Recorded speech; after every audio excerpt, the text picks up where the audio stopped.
Merci énormément à vous. On sait, on le redit encore, c'est très très difficile et compliqué comme exercice. Voilà, ça fait partie des contraintes de ce soir. Et on va enchaîner tout de suite. Tout va bien, vous allez voilà. Tout le monde va bien, c'est bon. Tout le monde va bien, c'est bon. Ça y est, on est lancé dans le bain, donc on va enchaîner avec la deuxième question. Donc bon, vu que vous avez tous commencé à grignoter votre temps, ce sera un peu plus court. Voilà. Et comme ça se fait lors de ce genre de rencontres politiques, nous avons mélangé les ordres. On est des petits farceurs. Et oui, et donc nous allons appeler au pupitre Razi Hamadi. Et donc on peut faire aussi confiance à notre régie là-bas qu'on salue pour nous remettre évidemment le bon chrono qui correspond à la bonne personne, bien sûr, c'est évident, on ne le redit pas. Alors oui, la question. Et oui, la question. C'est quand même important que vous ayez la question. Alors cette deuxième question est la suivante. Comment comptez-vous résorber la fracture Haut-Montreuil-Bas-Montreuil ? Quels outils allez-vous utiliser pour cela ? Commerce de proximité, transport, équipement public ? Quelle suite sera donnée au projet des Hauts de Montreuil ? 3 choses. La première, c'est que l'inégalité, la fracture entre ce que l'on appelle le Haut et le Bas Montreuil, elle s'est construite sur plusieurs dizaines d'années. J'entendais tout à l'heure quelqu'un qui parlait le représentant de ma ville, je crois, parlait de la friche du Four. Moi, j'ai choisi d'y installer mes bureaux dans la friche du Four. Elle est fermée depuis 1983. Y a-t-il eu des initiatives, un programme d'aménagement, des investissements majeurs ? On voit qu'à la veille de l'élection, maintenant la friche du Four devient un engagement précis. Le Haut-Bas-Montreuil, c'est la même chose.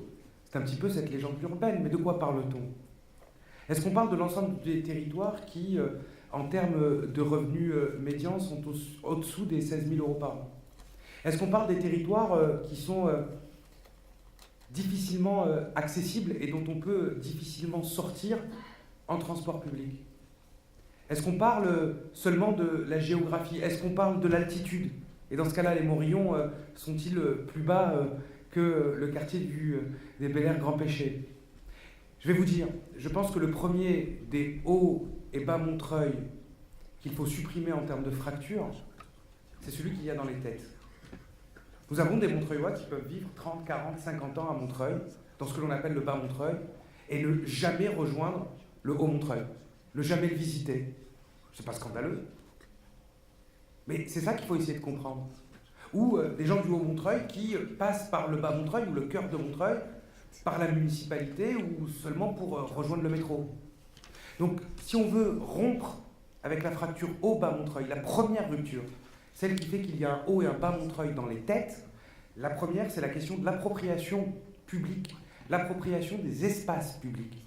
Et donc, comment on recrée du lien, c'est complémentaire de ce que l'on disait précédemment. C'est l'enjeu des murs à pêche, c'est l'enjeu des infrastructures sportives, c'est l'enjeu des transports publics lourds qui arrivent. Oui, bien sûr, Catherine Pilon a raison de le dire. L'arrivée de la ligne 1, la ligne 11, ça participe de faire en sorte que Haut-Montreuil, au sens de la fracture territoriale, au sens de l'inégalité d'accès au transport, ça se réduit. Et comme vous le voyez, ce sont des chantiers qui nécessitent des années et de programmation et de concertation et du point de vue du travail. Mais il y en a d'autres, des chantiers qui permettent de résorber la fracture, qui sont accessibles par une politique municipale de proximité, avec une vision, notamment dans le domaine de la culture. Parlions de la communauté d'agglomération Est Ensemble. C'est bien à la veille des élections municipales de savoir sur qui on s'appuie, comment on s'appuie. Il y a un contrat de développement territorial. Il a été validé par les communistes, les socialistes et les écologistes. Lorsqu'on propose une médiathèque dans le Haut-Montreuil, c'est une médiathèque financée avec Est Ensemble et avec l'ensemble des partenaires. Parce que ce qui nous manque aussi dans le Haut-Montreuil, au-delà de la réussite, et là je salue l'équipe précédente sur la reconquête du Théâtre des Roches, c'est l'infrastructure culturelle. Mais c'est aussi, et il suffit de regarder ce que sont aujourd'hui les financements régionaux, l'absence, ou en tout cas la rareté de structures associatives dans les Hauts-Montreuil en situation de capter du financement public. Et donc il y a tout un combat en termes d'éducation populaire, de citoyenneté et de stratégie que nous on inscrit, par exemple, puisque je parle des associations, dans un financement pluriannuel des associations, sur 3 ans, au-delà des dates butoirs des élections, pour éviter d'ailleurs le clientélisme à la veille de celle-ci. Enfin, et pour finir, parce que je crois que ça aussi c'est très important dans la lutte, dans la fracture entre le haut et le bas Montreuil, c'est que les infrastructures, c'est aussi les infrastructures sportives. Et on parle beaucoup dans ce débat-là des régions, du Conseil général, de la communauté d'agglomération. C'est comme sur le PLU. Si on veut un Montreuil apaisé, je rejoins Alexandre Tuaillon, il faut aussi de la cohérence dans les engagements. Or, le PLU, il a quand même été porté par un élu qui est aujourd'hui dans la liste d'Alexandre Tuaillon. Donc, il faut assumer avec cohérence, défendre les choses et ne pas non plus être en variance perpétuelle selon l'opportunité électorale. De la même manière que sur les infrastructures sportives, la candidate d'Alexandre Tuaillon, elle a été vice-présidente au sport de la communauté d'agglomération. J'espère qu'on aura un compte-rendu de mandat avant le premier tour des élections municipales. Merci, monsieur Abadi, Montreuil en mouvement. Ensuite, nous allons appeler monsieur Gaylor Le Shaker pour Montreuil Avenir, s'il vous plaît.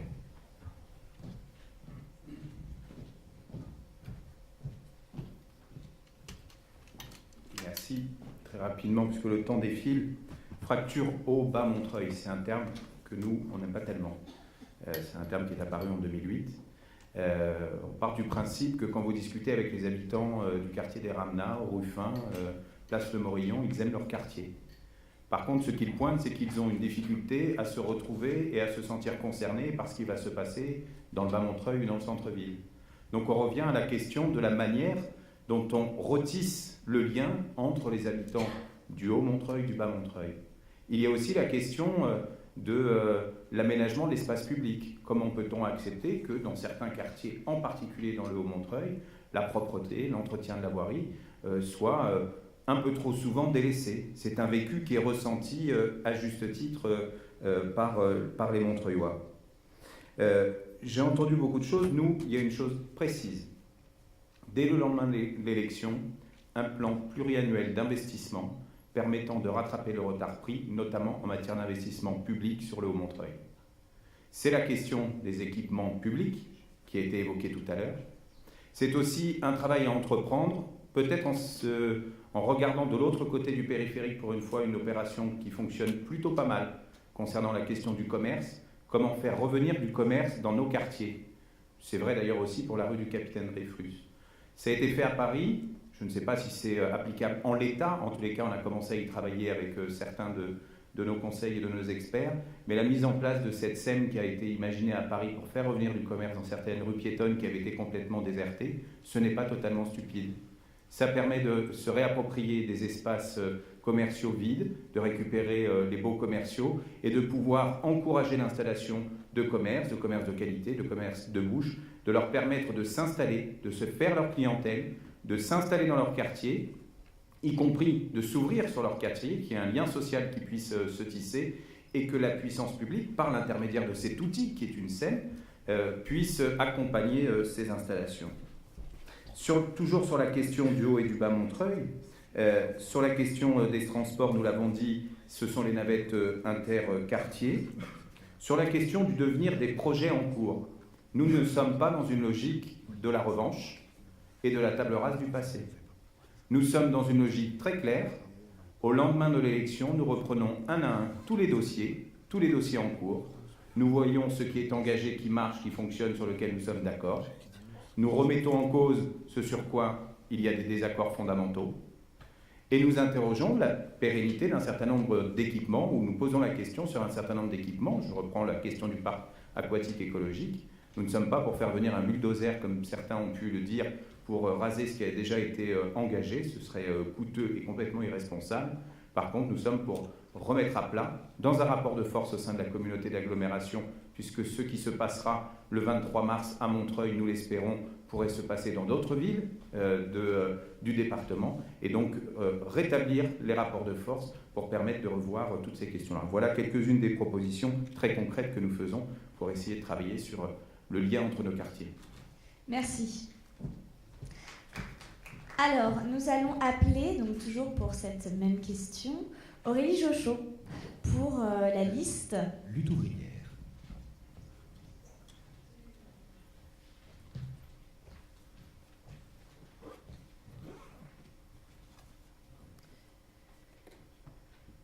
Alors certes, on peut dire qu'il y a une différence entre le haut de Montreuil et le bas de Montreuil, même s'il y a des logements sociaux présents dans le bas et dans le haut de Montreuil. Le haut de Montreuil, en effet, est très mal desservi par les transports en commun et en commerce de proximité. Prenant régulièrement le métro à la mairie de Montreuil tôt le matin, je vois les bus qui viennent du haut de Montreuil qui arrivent remplis de travailleurs alors qu'il n'est que 6 heures du matin, car ceux-ci sont en nombre insuffisant. Mais comment une mairie peut-elle régler ces problèmes? Cela ne dépend pas d'elle. D'ailleurs, tous les autres candidats qui sont là le savent bien. Ils mentent s'ils disent le contraire. Si les subventions de la part de l'État diminuent, alors pour maintenir même les projets qui existent à l'heure actuelle, la nouvelle municipalité décidera d'augmenter les impôts ou elle fera le choix entre plusieurs projets. Voire, elle fera les deux. Et puis franchement, pour revenir à cette histoire de fracture, elle est vraiment où la vraie fracture? Elle est entre le haut et le bas Montreuil? Moi, je ne pense pas.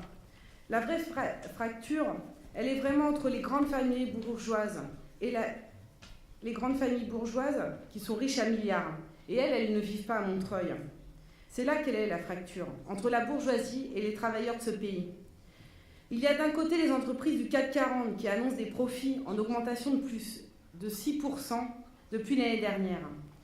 Alors, est-ce qu'il y a beaucoup de travailleurs qui vivent soit dans le haut ou dans le bas de Montreuil qui peuvent se glorifier d'avoir eu la même augmentation de leur salaire?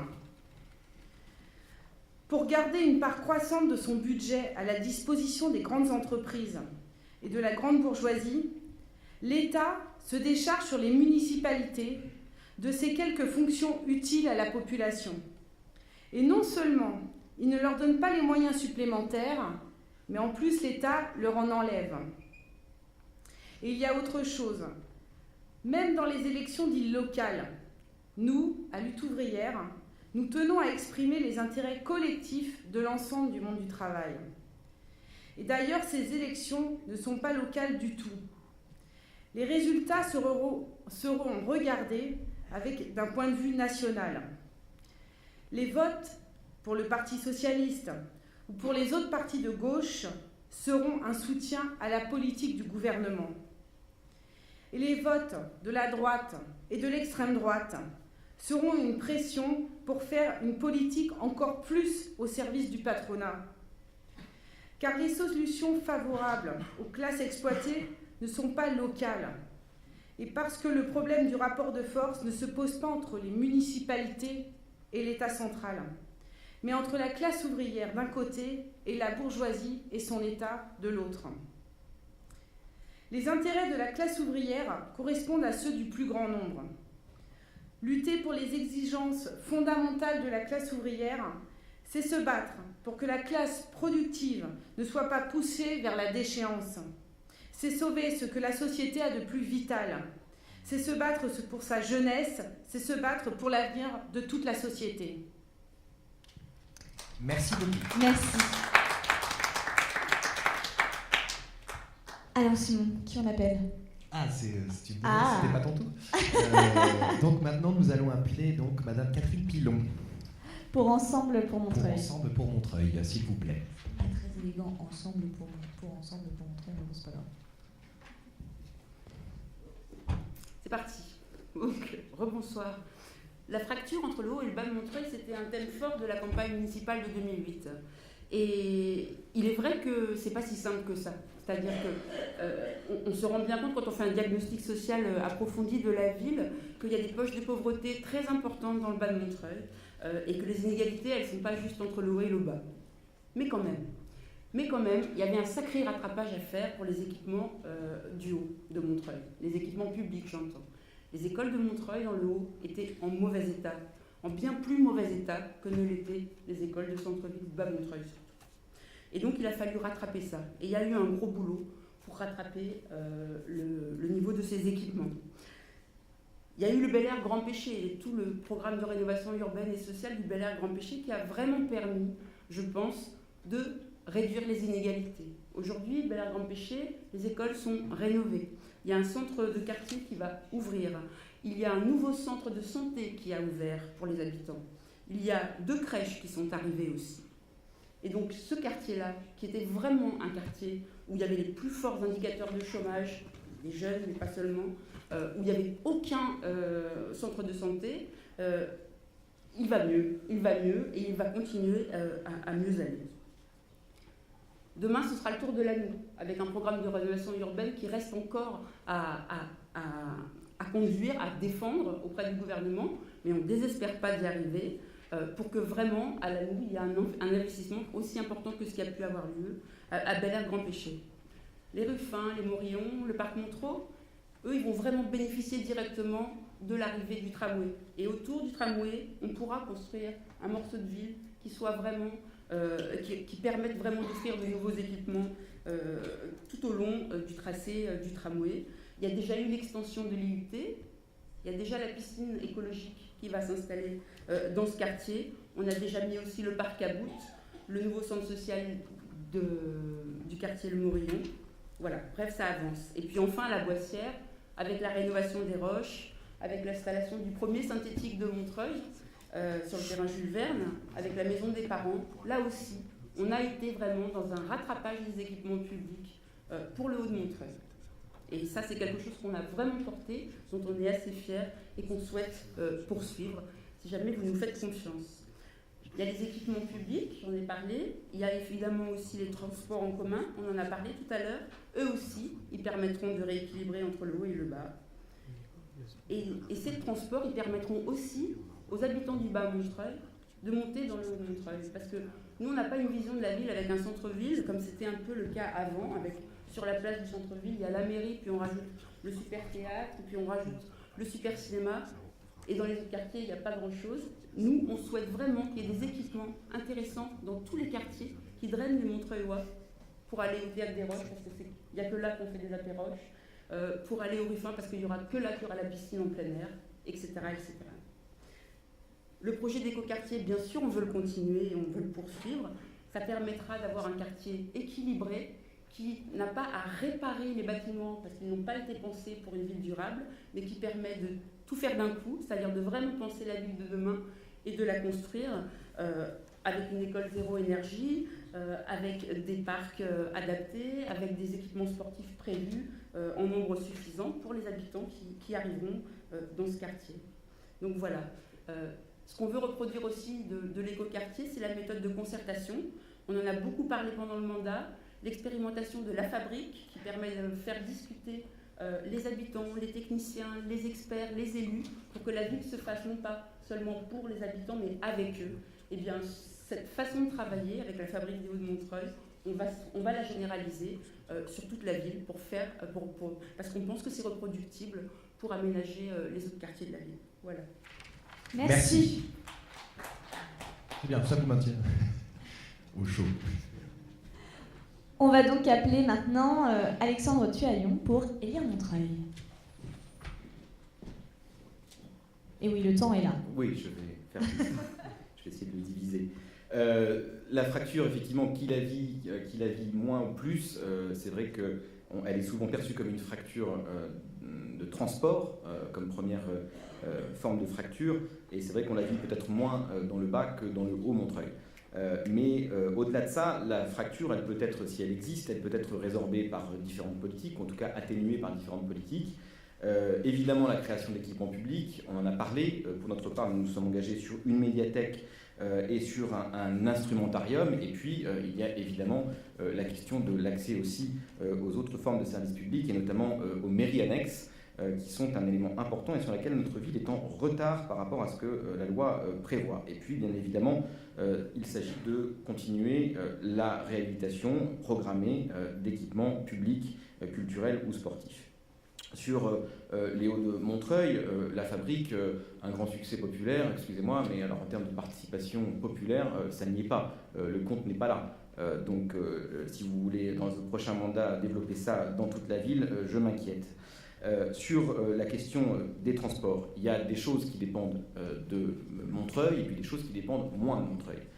Ce qui dépend moins de Montreuil, on l'a dit, ce sont principalement les transports lourds, le tramway, le métro. Ce qui dépend de Montreuil, notamment, ou avec des partenaires de proximité, c'est la question de cette navette interquartier que nous défendons pour notre part depuis 6 ans maintenant.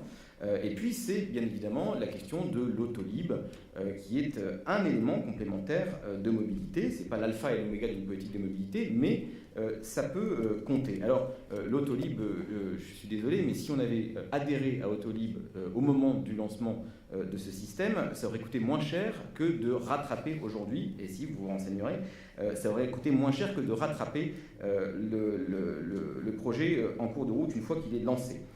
Il faudra évidemment, en termes de transport, continuer à travailler sur la dimension, sur la place des cycles et des vélos en ville. Le précédent système de vélo, Véli-Vélo, de location de vélos électriques, a été un fiasco et a été un onéreux fiasco pour Montreuil. Il ne faut pas pour autant baisser les bras et renoncer à encourager l'utilisation du vélo à assistance électrique dans notre ville, mais il faudra tirer les conclusions de cet échec pour essayer de proposer quelque chose d'autre, de même qu'un parking ou que des petits parkings à vélo à proximité notamment des stations de métro. Le parking derrière la mairie est immense et n'est plus vraiment occupé. Ne pourrait-on pas imaginer de proposer quelque chose autour de cette installation pour les vélos? Ça me paraît essentiel. Et puis, évidemment, Scoutlib, si ce projet, comme on le dit, pourrait aboutir, serait un moyen intéressant aussi de s'y pencher. Enfin, sur la dimension commerce, effectivement, il n'y a pas que le cœur de ville, il y a plusieurs axes commerciaux à Montreuil et le boulevard de la Boissière en fait partie aussi. Il s'agit de diversifier dans tout Montreuil l'offre commerciale, c'est une priorité. Et puis, bien évidemment, de remplir, de faire remplir, même en faisant transférer les entreprises, de faire remplir ces grandes tours de bureaux vides que les commerçants attendent avec impatience parce que ce sont des gens qui, le midi, ne viennent pas faire leurs courses tant que ces tours sont vides. Donc, ce doit être aussi une priorité de ce point de vue-là. Et je m'arrête là. Merci. Merci beaucoup. Donc, nous allons appeler Axel Norbelli. Pour ma ville, j'y crois.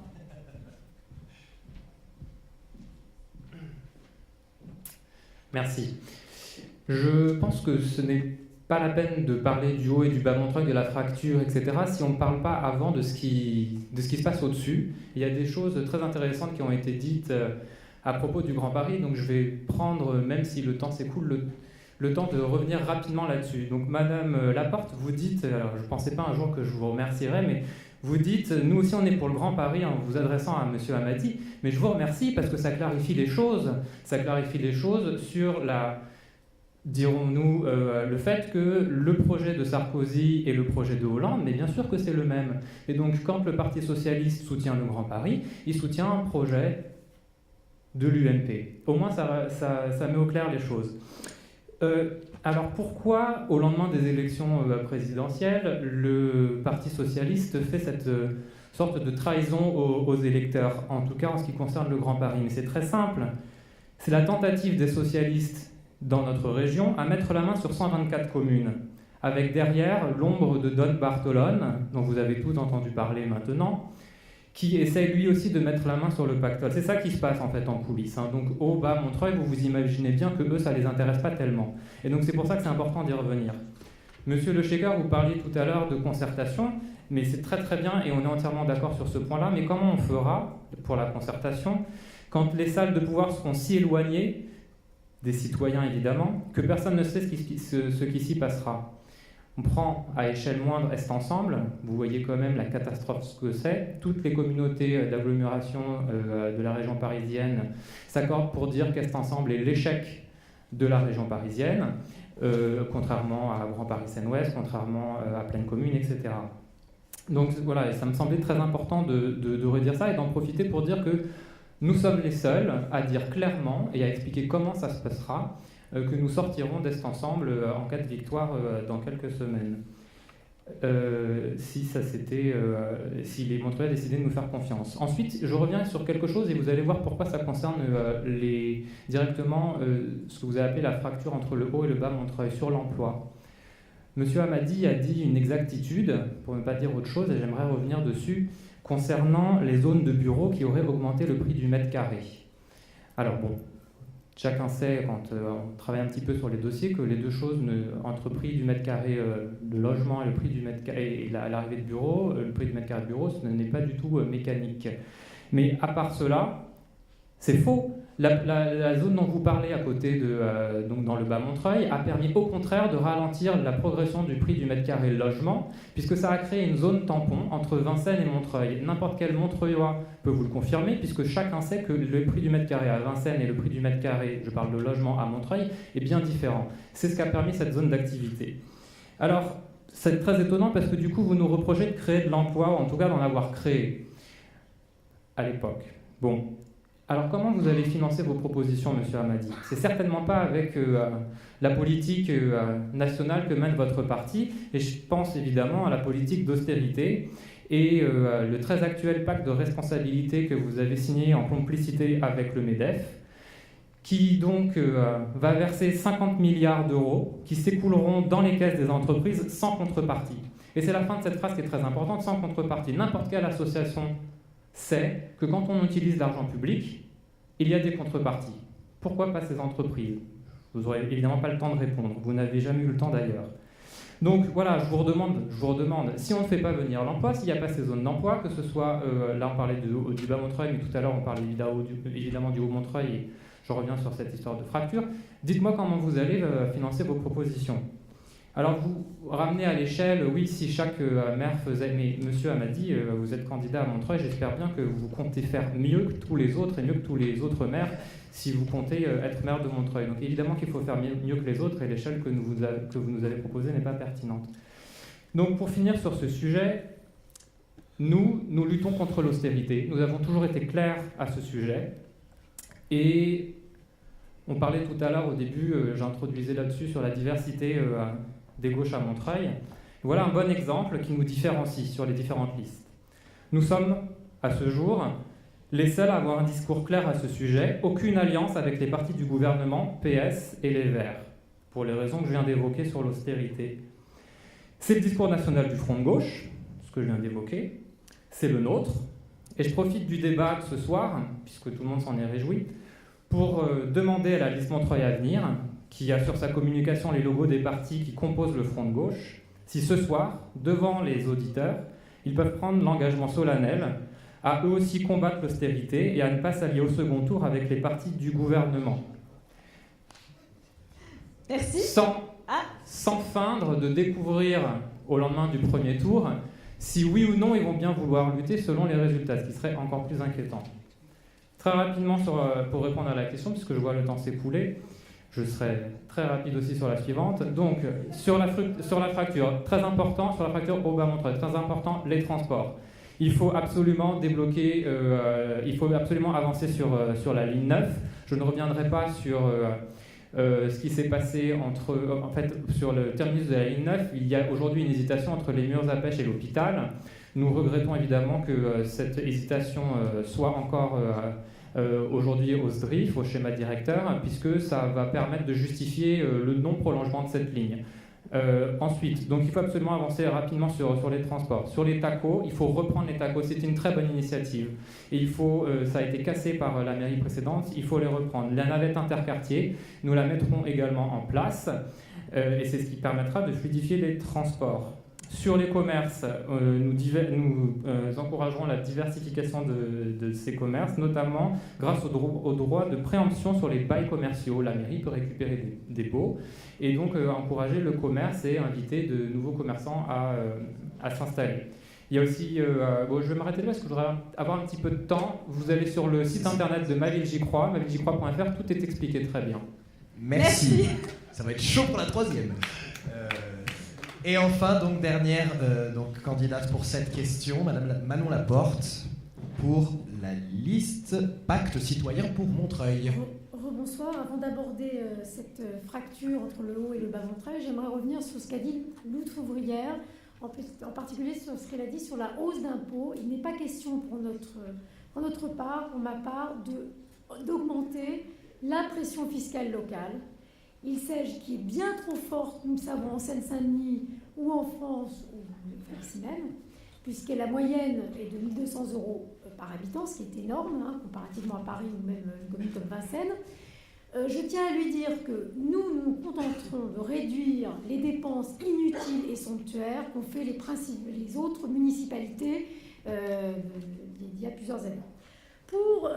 S'agissant de la fracture, moi je trouve que ce terme est mal choisi.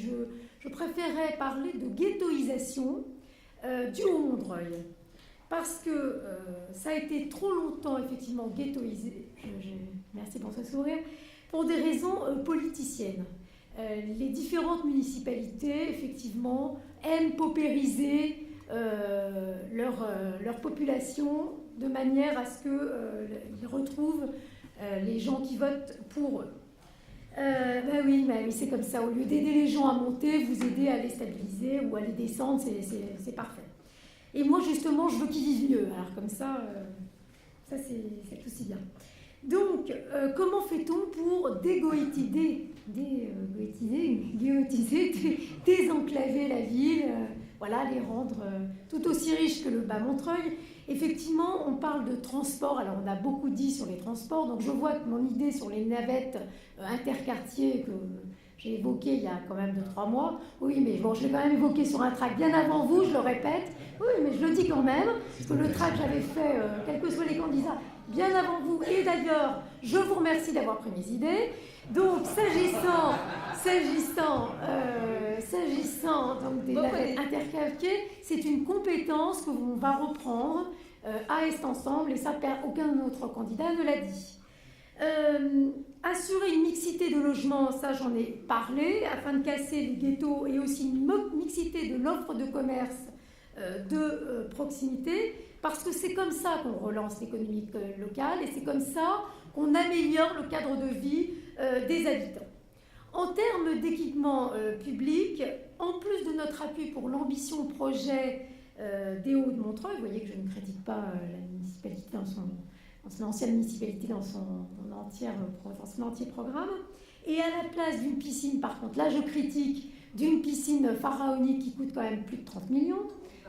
Ah d'accord, écoutez, c'est le vice-président de Est Ensemble qui m'a dit que ça coûtait 17,5 millions pour la ville, 17,5 millions pour Est Ensemble. Alors à ce moment-là, il faut qu'il révise ses chiffres.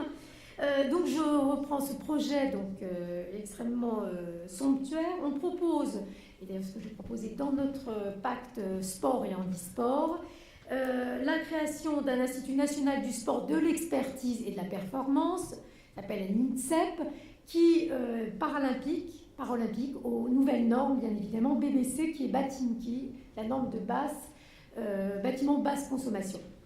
Et à ce moment-là, on créera une piscine accessible pour tous, et notamment pour les personnes handicapées, un gymnase handisport, une salle polyvalente avec du judo, du tir à l'arc, de l'escrime, et un ensemble finalement complexe, un ensemble sportif qui est entier, et des logements de type campus, par exemple, qui seraient susceptibles d'accueillir des logements pour les sportifs handicapés et pour les étudiants. Je reviendrai plus évidemment longuement sur la jeunesse. Merci. Merci beaucoup.